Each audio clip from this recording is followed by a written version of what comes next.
I'm Elena Hart. I work with the festival in town doing the marketing and events, and I do a bit of baking as well for some places around town, and also we have a property just between here and Barcaldine down the road.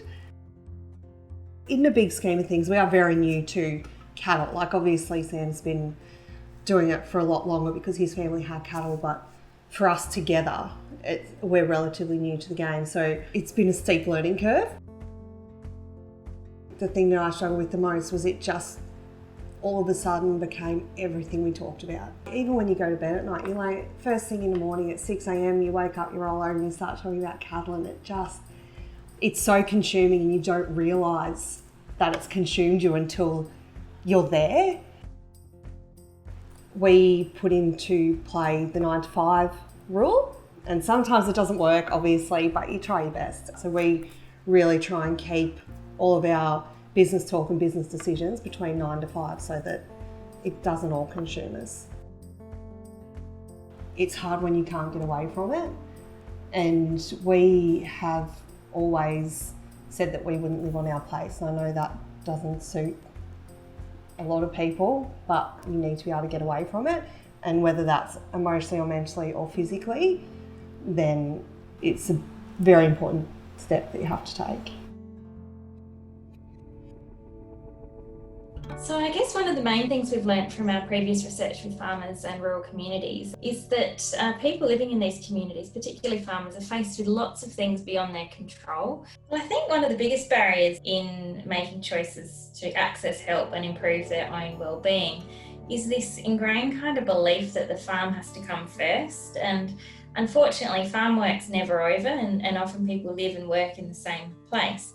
One of the most important things I think for people to remember is that not everything their mind says to them is true. So it's actually really helpful if you can start trying to treat your thoughts as mental events rather than the truth. And sometimes when I talk to rural people about this, they say, oh, well, yeah, that's easier said than done. How do you actually do that?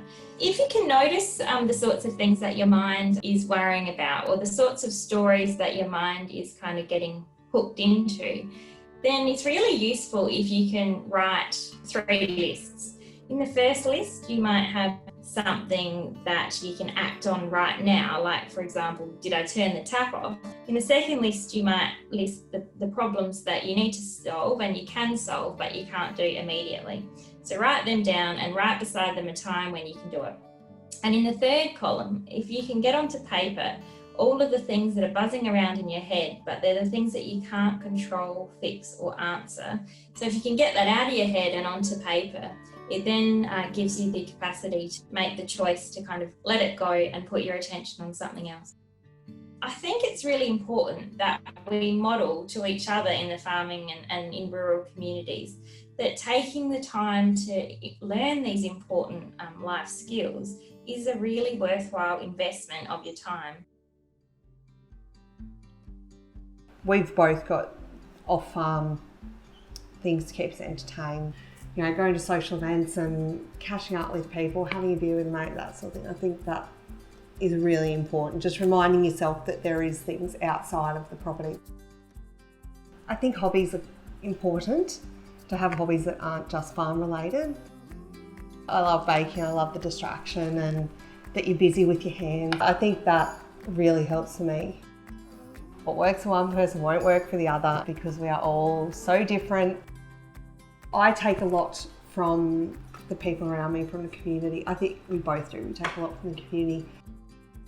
It's hard to say how it impacts other people because everyone keeps it, like plays their cards so close to their chest, so you don't want to assume that someone's, you know, in a particular situation or acting a particular way. But I find if you open up to people, they then take them on as like, oh yeah, I can open up to you as well, and it really starts a conversation. It's a lead by example situation.